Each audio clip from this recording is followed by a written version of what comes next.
today is what sheep system gives the best return from perennials. Okay, so it's really about how you set up that sheep system to generate the best return. And that's been assessed, and the data I'll show you today is largely through either modelling, computer modelling, or grazing trials. And in fact, the computer modelling is based on the results we got from the grazing trials. Okay. A little bit of animal production 101. Okay, that is, production per hectare is driven by stocking rate. Okay, pretty obvious thing, if you increase your stocking rate, you're going to increase your production per hectare. Okay, it's a bit like sowing rate in cropping. If you sow less, you're going to yield less. And it's an interesting aside that quite often in cropping enterprises, where people are very, very focused on maximising yield, whereas in livestock enterprises, people often aren't focused on maximising yield per hectare. They'll talk about per head production. Okay, but your principal resource is your farm. Okay, your land. That's where most of your assets are tied up. So it's about using that resource to its maximum potential, and the same principles for livestock in terms of maximising profit per hectare should apply as they do for cropping. The second thing that I want to reinforce is that choice of lambing time affects the optimal ewes stocking rate. Okay, so in terms of when I meant optimal, what maximises gross margin per hectare?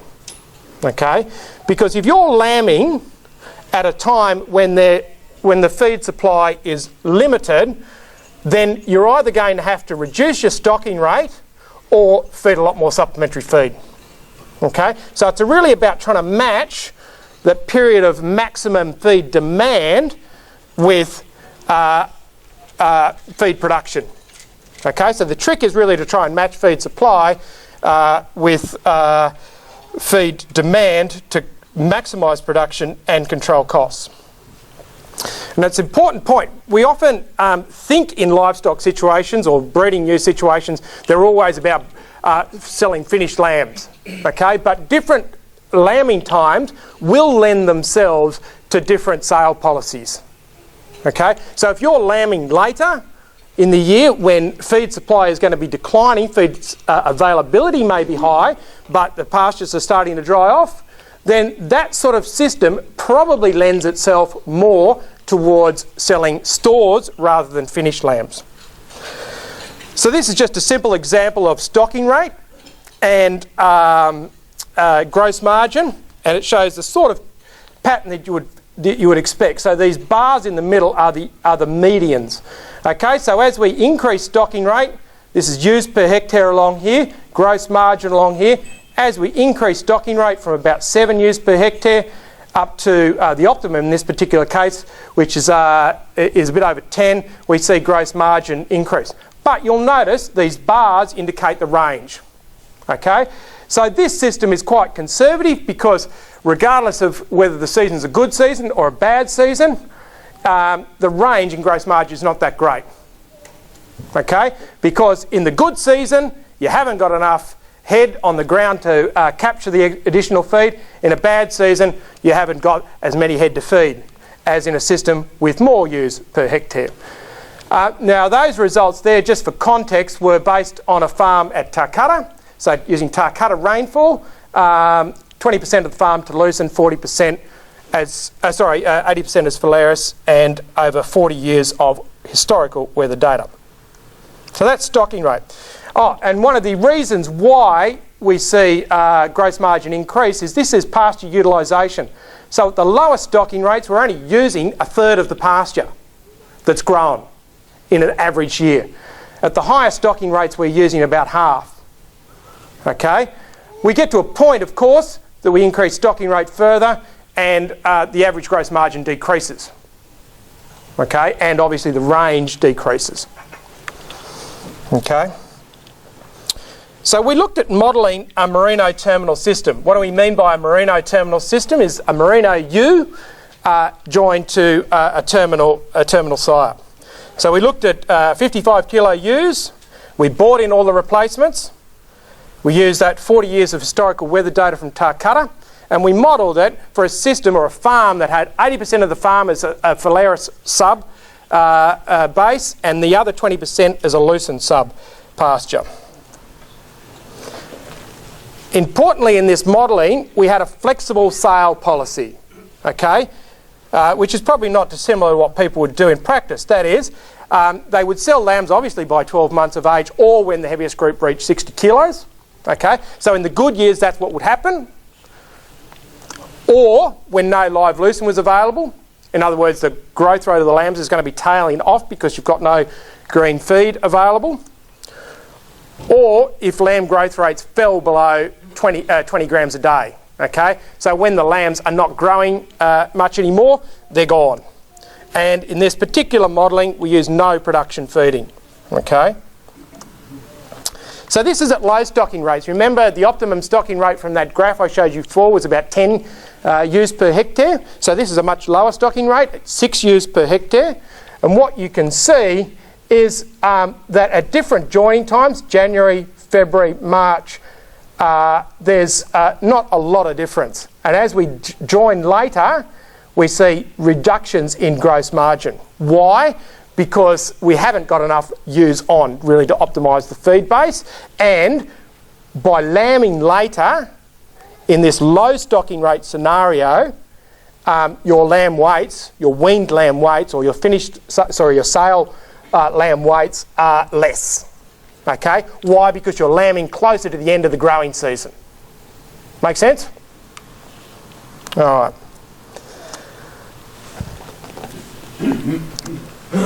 However, if we look at two different lambing times and we look at the interaction between lambing time and stocking rate, remember that previous graph was for low ewe stocking rates.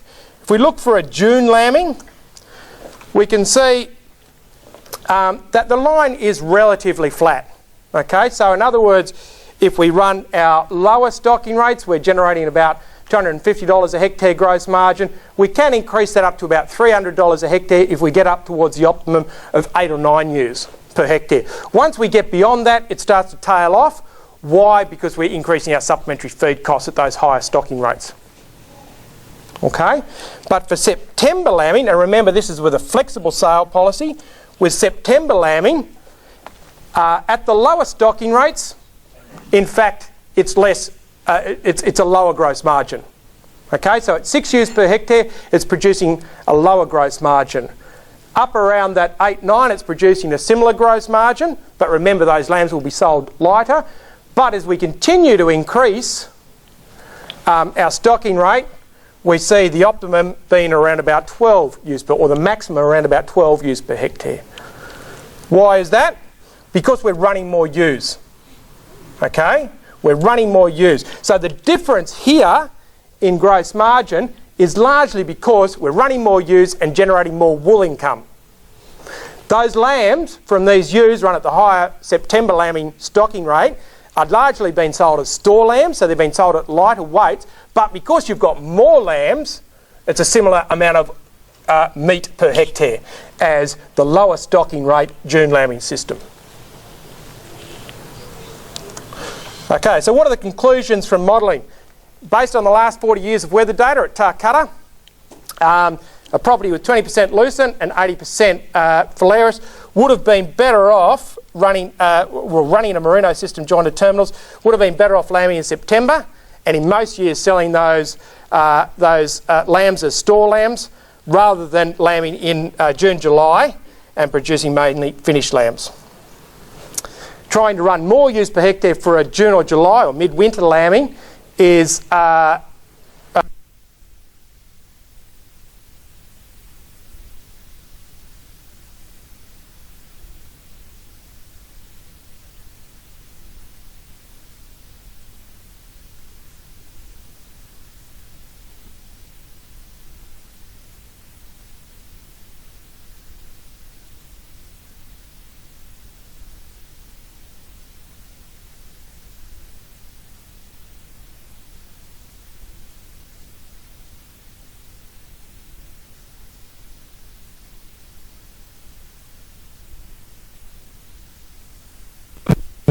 we surveyed the site first and planted which is another sort of underlying tenet, if you like, of the Evergraze project, we ensured that we planted the appropriate pasture species in the appropriate part of the landscape. So this part of the landscape was more suited to lucerne.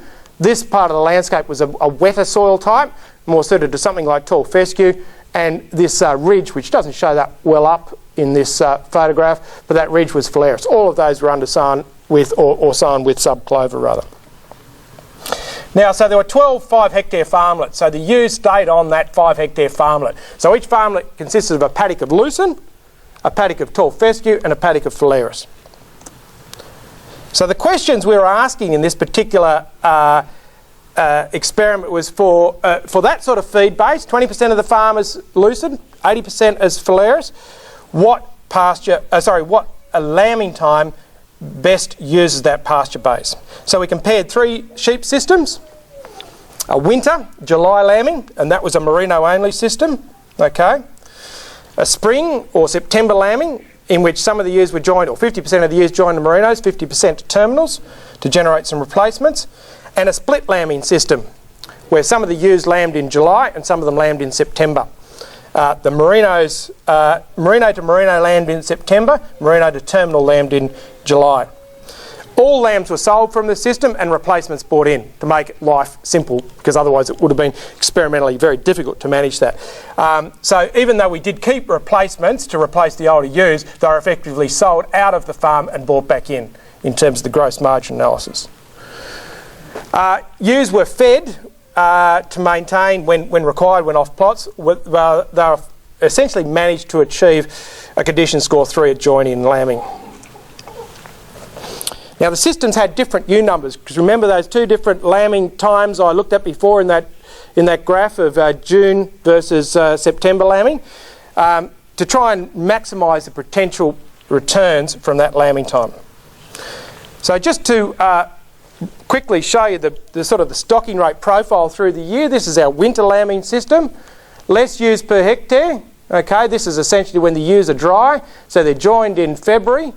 They're essentially a dry ewe through this period here. Their energy demands increase through the pregnancy, and then you're retaining the lambs in that sort of system until sale by the next February. Okay, so it's sort of that sort of stocking rate profile. Comparing that to a September lambing system, where most of the time we're selling those lambs as store lambs, for a large part of the year, the ewes, because the lambs are gone by the end of the year in a store lamb system, the large part of the year, the ewes, even though you're running more ewes per hectare, over 8 versus only about 5, they're still dry ewes through this period.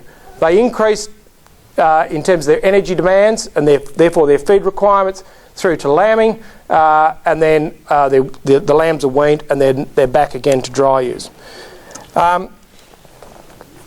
The intermediate system, or the split lambing system, is a little bit different. You can see, I don't want to go into the detail, but you can see the ewe stocking rate is higher there than the winter lambing system, but lower than the September lambing system.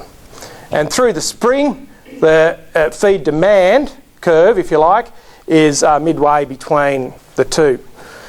So the advantages of September only lambing really are that in a good season you capture the additional benefits, okay, because you've got more head on the ground. So in a good season, say good late spring rainfall, you can probably retain the lambs over the summer period to finish them, or some of them at least. The disadvantages are that in a poor year, you're up for high supplementary feed costs. The advantage of the winter lambing system is that it's fairly risk averse. That is, in a bad year, because you've got less ewes on the ground, your feeding costs are less. But in a good year, the disadvantage is that you don't have the potential to capture the additional feed. Okay, so it doesn't have the flexibility. The split lambing system does have the advantage in that you've got two lamb ages, so you've got the flexibility to destock if the season's bad, or the flexibility to keep them. but the disadvantage, of course, is that you've got 2 lambing times. Now, it's important in this particular system, when in the split lambing system, that this joining period in February for the Julys to the terminal was very short, okay, because you don't want, we actually joined in the results that I'll show you for 2 weeks only, and then any ewes that scanned dry went to the April joining for the September lambers. Okay, we reckon based on our results that's probably a little bit too short. Probably about 3 weeks is what you'd want to do. But you don't want to, for labour issues, maintain it longer than about 3 weeks. Your April joining to the rest of your flock in that split lambing system, well, you can use your normal sort of joining time if you like. Just to context the results, these are the cumulative rainfall. So here is the long-term average, basically by month. So about 620 mils long-term average, we reckon, is the rainfall at that particular site, okay, where this experiment was conducted. You can see 2006, 250 mil, 2007 better, 2008 better, 2009 better, but all below long-term average and all characterised by quite poor spring rainfall or winter-spring rainfall conditions. Okay, so interpret or take that into context or into understanding these particular results. 2010, as we all remember, was a cracky year where we got about double the long-term average rainfall. So it was a tale of extremes, if you like, this particular experiment. So remember our September lambing system, modelling would indicate it would be the more profitable or highest gross margin. Over the experimental years, it performed considerably worse than the winter lambing Merino system, and the split lambing system actually performed the better. Now they're the range of values, 80 to 283 for the winter lambing, 14 to 282 for the September lambing, and 86 to 394 for the split lambing. Why is that? Well, we've got some interesting production differences in terms of lamb kilos per hectare. This is sort of what we would expect. That is, in the July lambing compared to the September lambing, a similar amount of lamb per hectare, because remember, mostly we're selling finished lambs in this particular case and store lambs in this particular case. So more legs on the ground here, but selling them at lighter weights. However, the split lambing system was more flexible, so we had the ability to produce more lamb per hectare in the split lambing system. Wool per hectare just follows stocking rate. Lowest stocking rate, next highest stocking rate, highest stocking rate. Okay, but supplementary feed costs, again, simply followed stocking rate. At this very high or higher stocking rate, we had unacceptably high supplementary feed costs. So what were the conclusions? That spring lambing system, which modelling would suggest is going to be better for maximising gross margin, really suffered in the experiment because we had 4 consecutive failed springs. Split lambing was more flexible because it had lower stocking rates than that September lambing system, which reduced the feed costs. But lambing at different times enabled at least one of the drops of lambs, in this case the July drop, to be sold at good weight. So in 2006, for example, where we had an awful spring, we were still able to sell those July drop lambs at 35 kilos at weaning. Okay, whereas the September born lambs in 2006 really struggled to even reach 25 kilos at weaning. And that split lambing system in the seasonal conditions we had, which were extremes, was really inherently flexible and enabled you to react to deteriorating seasonal conditions, or in a better season like 2010, hold on to the lambs. If a proportion of the flock were tradable stock, like wethers, or trade lambs or something like that you purchased in, a spring lambing flock could have more flexibility than the system we ran, where all of the dry sheep equivalents were associated with the reproducing ewe flock. So if we'd had a component of our total enterprise which was tradable stock, because we largely consider the pregnant ewe not tradable, then it may have been more flexible. Winter lambing had the lowest production risk, but also the lowest ability to capture a good spring. Just to reinforce, but they were abnormal years. Hopefully they were abnormal years, 2006 to 2009. Let's hope they were abnormal years in particular. Just to reinforce, for either a Merino or a Merino terminal, in this case they were sold at 23 weeks in this particular simulation.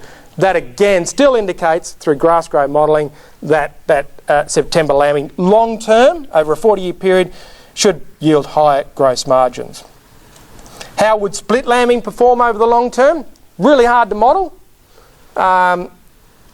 because it's a program like grass grow can't run 2 lambing times, but we have modelled in Midas, which is using an average year, and I wouldn't go away from this saying, oh well, split lambing is always going to be more profitable because the Midas model is severely limited, but that analysis certainly did show that split lambing performed at least comparably to, in terms of whole farm profit, and this was a 900 hectare property, to a September lambing system. We are modelling it, trying to use a more sophisticated split lambing, that is a more sophisticated program. So what does it all mean? Split lambing worked in the experiment because it was more flexible. Okay, it enabled you to adapt to the seasonal conditions. But 2 lambing times, of course, won't suit everyone, and that's why I said if you're going to go down that approach, then make sure that first join is compact to save your labour requirements. You don't want 2 6-week lambing periods. Okay, and don't take away from this talk, as some people have. Like my brother, I run split lambing because I lamb in May and July. Okay, that doesn't hold. If you're lambing in May or earlier, like an autumn lambing, then that severely restricts, for a Merino system at least, that severely restricts your potential ewe stocking rate. September lambing produced poor results in the experiment as it was less flexible in those poor years, because by the time the season is, it's obvious the season is going pear-shaped, you've got these pregnant ewes, you can't get rid of them, okay, and you're up for higher feed costs. But modelling showed that over the long term, that sort of policy should, using historical weather data, not future weather data, who knows what that's going to do, but historical weather data, it showed that it should produce higher gross margins. But having all the DSEs associated with the reproducing ewe flock is going to be riskier. So I think Holmes and Sackett recommend no more than 80% of your total DSE should be associated with the breeding flock. Okay, and that gives you that element, that 20% of, if you like, in that sort of September lambing system of tradability, that you can react to the poor seasons by getting rid of stock. And it's certainly September lambing requires much stronger tactical management skills in the bad years to cope. And so, I mean, this, remember, was Tarcutta rainfall, okay, but the principles apply elsewhere. That is, your potential stocking rate will be dictated by understanding your annual feed supply for your region based on your rainfall, soil type and pasture type. Okay, so soil type, pastures and climate will all affect that feed supply, but hopefully what I've shown you today is that stocking rate, lambing time and sale dates will all have a significant effect on your feed demand through the year. The Evergraze website has tools that can help you to calculate, if you like, your potential feed supply and also your feed demand for your given lambing time and so on. So that's the Evergraze website. I'd encourage you to visit it if you haven't already done so. Be aware though that in about 6 weeks a brand new website will be up which will have all the data that you've seen today plus a whole lot more for different regions. But still go and visit it. Register your name there, you'll get an email notification when the new website's up. But most of the data that I presented today and the tools that I've just referred to in terms of stocking rate calculators, feed supply calculators and so on are up there. Thanks.